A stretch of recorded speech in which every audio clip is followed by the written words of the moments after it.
Good morning mga padyakeros! Welcome back to my YouTube channel.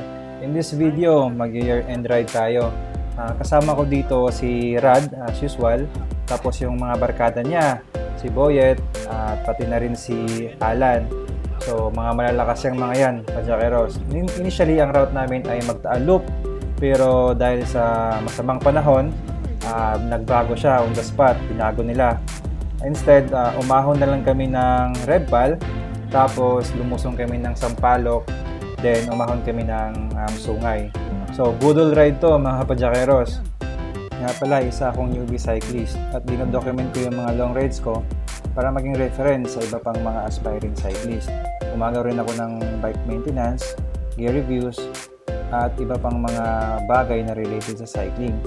So kung yan ang hilig nyo, mag-subscribe na kayo. Don't forget to hit the notification bell para updated ka every time na may bago tayong upload. Thank you sa support mga padyakeros.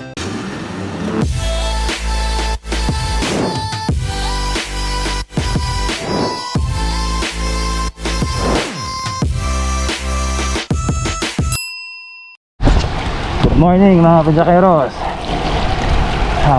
Time check agad, 6:30 in the morning. So as you can see, ulan na naman. Year-end ride tayo ngayon. Sumama ako sa mga malalakas. Sumama ako sa mga malalakas. Ako lang yung newbie dito. Ang ruta namin ngayon ay Magtaan-Loop kami. Pero ang starting point namin dito sa Nuvali. Actually mga padyakeros, instead na Magtaan-Loop kami, nagbago yung ruta namin. Instead, umaahon na lang kami sa Tagaytay via Rebpal. Tapos bumaba kami ng Sampaloc papuntang Talisay. Tapos umakyat naman kami ng Sungay papunta ulit ng Tagaytay. Tapos lusong na kami sa Santa Rosa pabalik ng Nuvali. So 'di ba? Nagbago bigla yung ruta namin kasi dahil ang sama ng panahon eh. Tapos ang malala dito, hindi ako handa na magsusungay kami. Sa Rebpal okay pa eh kasi daanan ko na siya 3 weeks ago. So ito parang rest pack ko na rin to at itry ko na hindi ako titigil sa pagpadyak paahon ng Rebpal. Pero yung Sungay mga padyakeros, biglang na-surprise ako doon. Di ko talaga in-expect na ganun yung magiging ruta namin. So ito at tingnan nyo, nag-uusap-usap tong mga mamaw na to kung saan sila dadaan.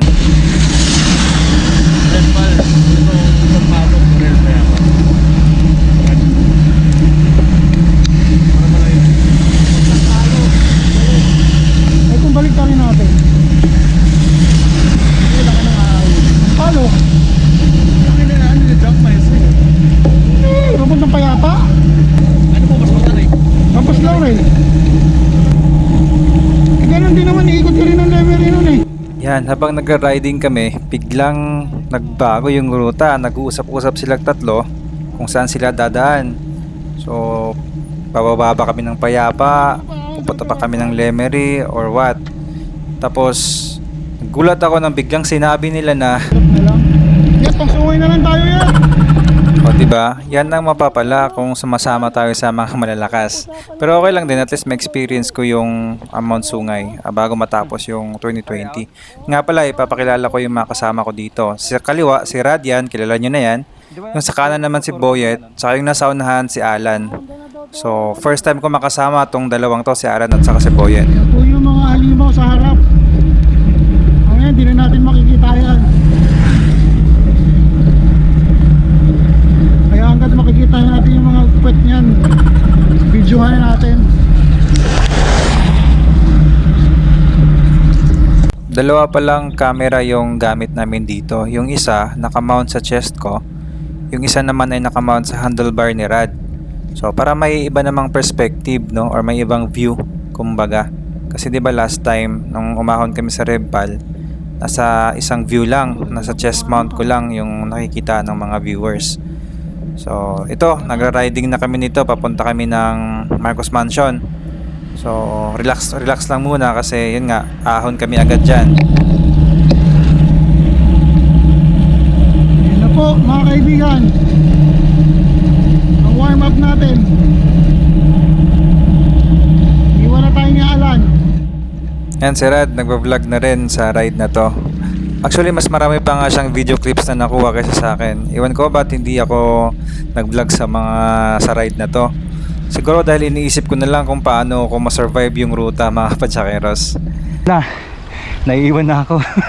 Ang bibilis nila. Actually, napag-iwanan ako dyan. Pero si Rad, hinintay niya ako kasi nagbi-video kami dito. Pero si Alan, nandun na, nauna na, kanina pa. At saka hinabol siya ni Boyet. So, silang dalawa yung naghahabulan dyan sa ride na yan, mga Padyakeros. Habang kami ni Rad ay relax lang. Hindi niya rin ako pwedeng iwan kasi nga alam niyang newbie pa ako. Tsaka nag-vlog na rin kami dito, mga Padyakeros.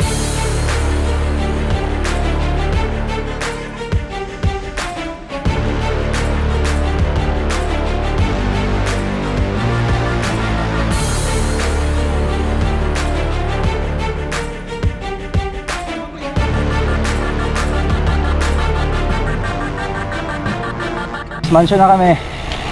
Ayun o. Ilang tao. Hindi pa dumating yung mga tao.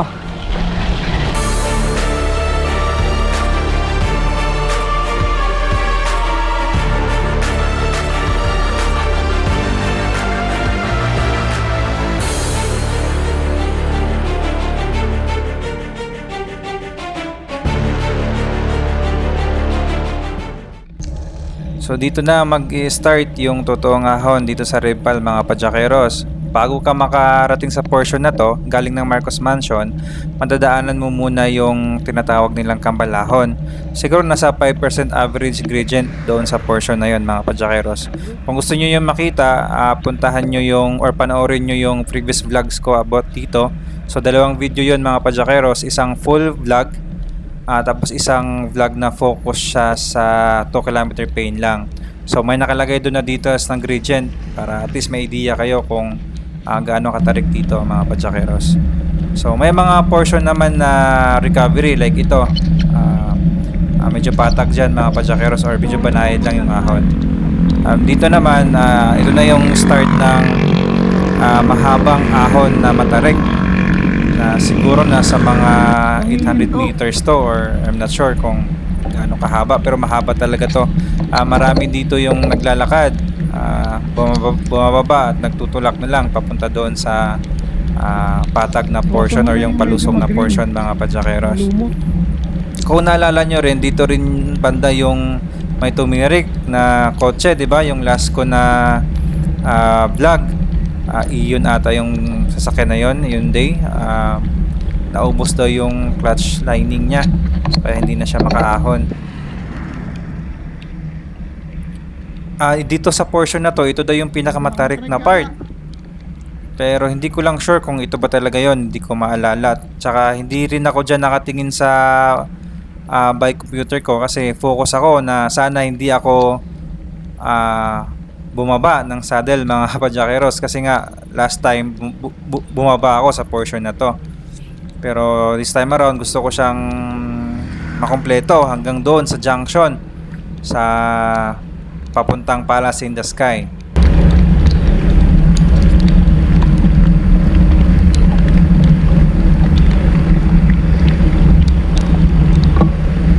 Mahirapan ka na sumakay yan, humintuan. Malayo pa ba, boss? Kunti na lang yan. Sakyan mo na yan. Nako, mga Padyakeros, pag sinasabi ni Rad na kunti na lang yan, sakyan nyo na yan, huwag kayong maniwala. Actually, sa totoo lang, medyo malayo-layo pa yan, mga Padyakeros. So mahaba-habang suffering pa yan sa part ko. Pero ayan, nauna siya sa akin dyan. At malapit na yan doon sa patag na portion or palusong na portion. Yan, successful yan kasi hindi ako huminto. Hanggang sa dulo na yan, mga Padyakeros. Wala makikita dyan, no? Wala makikita dyan. Yan, no? Puro fog. Sa gilid, walang view. Wala kami sa junction. 30 minutes. Uy, kayo pala yan. Yung dalawa namin kasama, mga pro po yan. Pro yan sila sa ronda. Wala. Anong hinto? Hindi kami huminto. Oh, Ronda Pilipinas. Ito, si Boyet. Abangan nyo to sa Ronda. Ayan o. Ba't tumihinto kayo? Pagod ba kayo? Pinapakalas talaga ako. Bahala ka dyan. Mauna ka. Parang nakapower nito yan eh. Power management yan eh. Sabi ko, 250 lang to, 250. Bakit naman tumitingin pa sa likod eh? Ayan, lusong na kami. Nagkakita-kita rin kami dito sa tuktok. Malakas sa baon ng mga to eh. Ito na mga Padyakeros, palusong na kami sa Sampaloc, papunta ng Talisay sa may Taal mismo. Madulas yung kalsada dito, lalo na at may maulan. So dahan-dahan lang kami, alalay lang kami sa mga brakes namin. Good thing na naka-disc brake ako at yung dalawa rin namin kasama, si Boy at saka si Alan, naka-disc brake din sila at saka malalaki din yung gulong.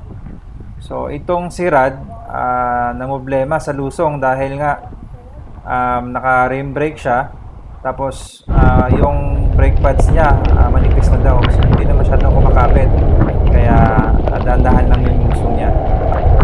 Medyo madulas dito. Delikado dito pag naka-ano ka. Buti naka 28 gulong ako. Oh, grabe yung tubig oh. What?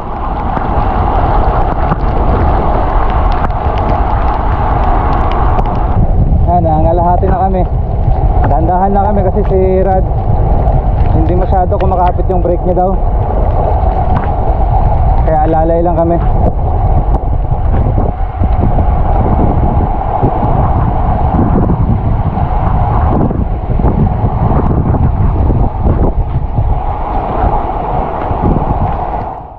Nasa baba na kami nito mga Padyakeros, nasa Talisay na. Actually papunta na kami niyan ng junction papuntang Tagaytay sa Sungay. Relax riding lang kasi nagre-reserve ng lakas para sa ahon. Yung nasa kanan ho, si Ronan Gulipardo po yan. Tatakbo po ng Ronda next year yan. And mga Padyakeros, baka maniwala kayo sa amin na magro-ronda si Boyet. So biro lang namin yan sa kanya mga Padyakeros, pero malay natin, di ba? Susubukan niyang gawin yon. Tignan mo naman yung mga hita niya, no? Pang ronda na yan mga Padyakeros. Inangat yun. Ay, lang yung camera mo. Ang bigat yan ah. Mabigat yan. Mabigat talaga yan kasi biruin mo, buong bike niya yung binuhat niya dyan. Kasi nga, di ba yung camera niya nakakabit doon sa bike niya, sa handlebar. So nagkabiruan na kami at nagkatawanan na kami doon sa may tindahan bago kami umahon dito sa Sungay mga Padyakeros. Bago ako mag-suffer, di ba, at least man lang nakainom ako ng soft drinks. Salamat pala kay Alan, nilibre niya kami doon. Ito na, simula na kaming umahon sa Sungay. Actually, sa umpisa pa lang, yung gradient niya nasa mga 5% to 10% na eh. So maramdaman mo na talaga yung kunat ng pagpadyak. So hindi lang siya halata, parang patag lang siyang tingnan. Ilang percent? 10%. 12? 10. Isa na lang pala yung camera namin dito mga Padyakeros kasi naglobat na yung isang cam namin. So yung camera na nakakabit sa akin, nilipat ko doon sa kay Rad. Kasi para mas makakuha kami ng magandang footage, di ba? Kahit papaano. At syempre, para makuhanan niya rin ako habang umahon. Kasi nga, first time kong umahon dito mga Padyakeros. Katulad nito, huminto siya dyan sa part na yan kasi inaabangan niya akong umahon dyan sa may siko. So ayun, tingnan nyo. Doon pa ako sa kabilang side dumaan. Syempre, mas malambot doon ipadyak kaysa dito sa right side, di ba? So diskarte lang ako dito para lang malagpasan ko tong ruta na to mga Padyakeros. Pero hindi advisable yung ginagawa ko, Padyakeros, kaya wag nyo yung gayahin ha. Ginawa ko lang yan dahil nung pagsilip ko naman sa likod ko at saka sa harapan ko wala namang sasakyan. So tumawid ako sa kabilang side. So ito, ganito rin yung ginawa ko nung pangalawang siko at mahaba-habang ahon. Sa left side din ako dumaan mga Padyakeros. Kasi medyo maluwag naman kasi yung kalsada. Kaya okay lang na tumawid ako sa kabila. Pero may mga portion kasi dito na masikip talaga. So hindi ka pwedeng tumawid sa kabilang side. Gilid ka. Mahirap imalis yung heart rate dito, no? Oo, pag ganito, dapat di ka mag-hard trick dito. Versado ka dito. Puro red zone ka dito. Buong ahon mo, red zone ka. Sa Ripal, okay pa eh. Namamarins pa eh. Kasi yung red pal, isang portion lang dito yun. Tumaas din ang heart rate ko doon kanina eh. Makuna talaga yung stretch na yun. Sunod-sunod eh, no? Tapos mahaba.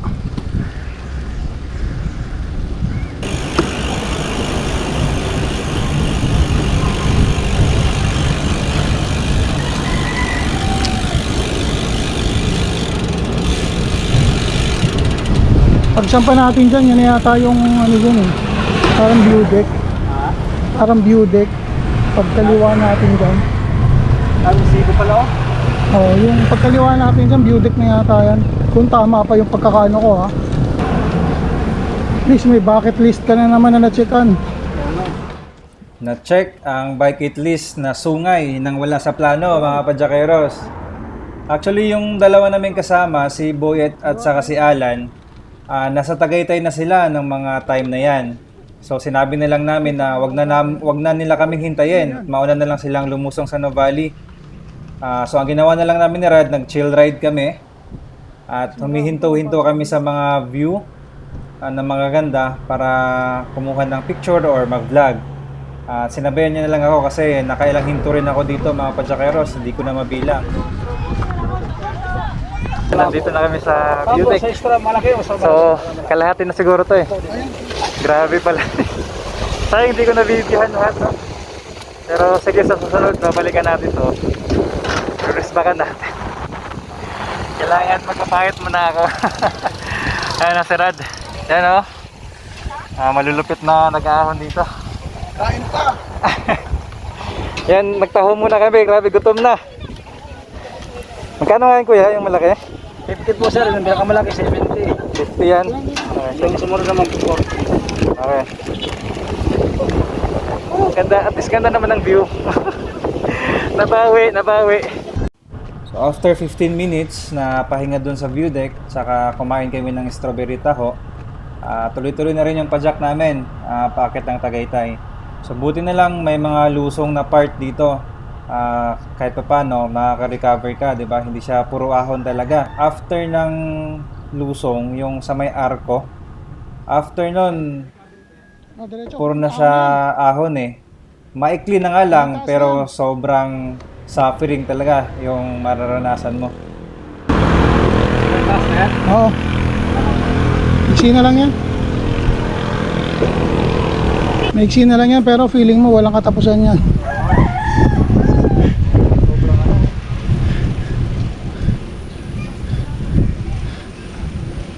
Ito mo mararamdaman ang gravity. Ito pa yata yung lusong eh. Hindi, pero yun na yun eh. Baka lusong, tas ako na yan dyan. Kalimutan ko na kasi ito eh. Sobrang tagal na. Sinumpa ko na kasi ito eh. Mukhang isusumpa ko to eh. Mukhang isang taon daw balikan. Lusong nga yan. Ito na yung last na lusong, mga padyakeros. So pagkalagpas mo dyan sa may arko, yan, yung arko na yan, puro ahon na yan. Papuntang Tagaytay, mga padyakeros. Lalo na dun sa may bandang White House. Sus, nako, ang tarik talaga dun. Prepare yourself. The final suffering. No retreat, no surrender. No pain, no gain. Lahat na ng motivation, isipin mo lang. Yan. Isipin mo na lang, napatag yan.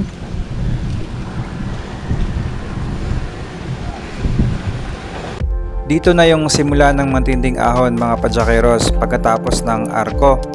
Hindi nyo na ako makikita sa mga footage na yan kasi nasa likuran na ako. napag-iwanan na ako niyan kasi panay kasi yung hinto ko at laspag na rin. Si Rad naman, tuloy-tuloy yung padjak niya hanggang sa dulo. Doon na lang kami nagkita. Hinintay niya na lang ako doon sa malapit sa crossing ng Tagaytay Highway. So wala lang gradient tong footage na to kasi hindi ko ma-sync yung video niya doon sa GPS tracker ko kasi magkaiba naman siya, di ba? So hindi accurate yung data na nakukuha ko. Gagawan ko pa siya ng paraan paano ko siya makuha na ng eksaktong gradient talaga. Tsaka i-upload ko yung Sungay full climb. So ito, panoorin nyo na lang yung video na to at malapit na tayo doon sa pinakamatarik na part, yung may White House nga.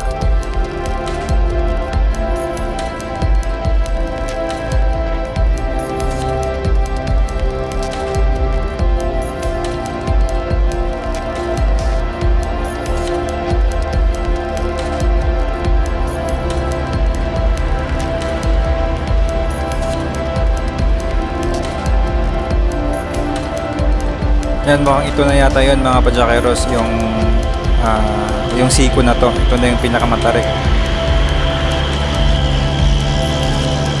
Yan yung truck, oh. Sobrang hirap na siya, oh. Akala ko nga atras yan eh. Buti na lang hindi, di ba?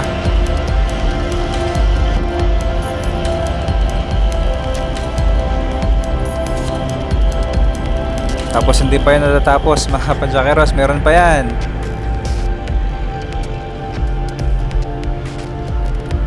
Pagkaliwa mo dyan, medyo mahaba-haba pa yan.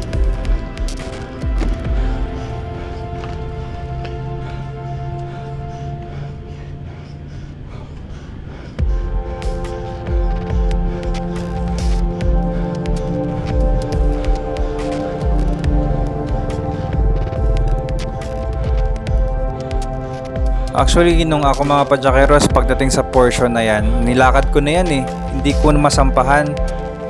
Kasi panay yung hinto ko sa bawat siko, humihinto ako. Tapos may mga portion na hindi ko na talaga nasasampahan, kaya nilalakad ko na lang talaga. Tsaka naghahanap ako ng part na hindi masyadong matarik, tsaka doon ako nagtry na sumampa.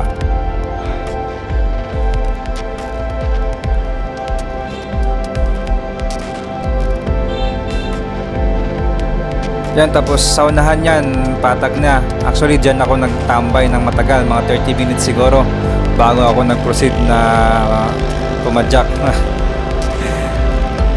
Tapos ito, dito na kami nagkita ni Rad, malapit na sa crossing ng Tagaytay Highway. So ayan, hinintay niya ako sa may tindahan, nilagpasan ko siya, hindi ko na siya hinintuan. Kasi sabi niya, dire-diretso lang daw, kasi susunod naman siya. So ayan, nahabol niya rin ako. Ayan mga padyakeros, so hanggang dito na lang yung vlog namin for this ride. Hindi na namin na vlog all the way kasi naglobat na rin kami. Hanggang dito na lang yung footage namin. So after nito, lumusong na kami ng Santa Rosa, tapos pabalik ng Nuvali kung saan kami nag-start kasi doon nakapark yung sasakyan namin at magdadrive na lang kami pa uwi ng Las Piñas. So, ayan, sana nag-enjoy kayo sa vlog namin mga padyakeros. And if bago ka pa lang sa channel namin, kung nagustuhan nyo yung videos, please consider subscribing. Pa-like na rin ang video at pa-leave na rin ng comment mga padyakeros. So, ayan, until our next ride, Happy New Year sa ating lahat. Salamat! See you in my next vlog!